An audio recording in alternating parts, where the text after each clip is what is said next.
this a bad wheel bearing? This is a good wheel bearing.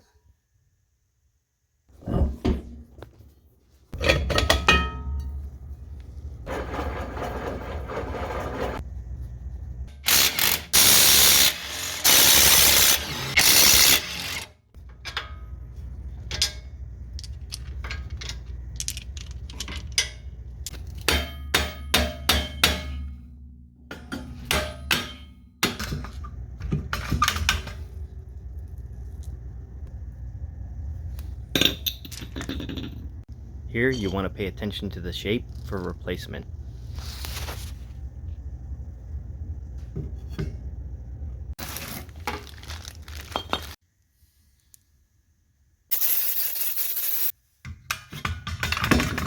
Torque these bolts to spec and you're done.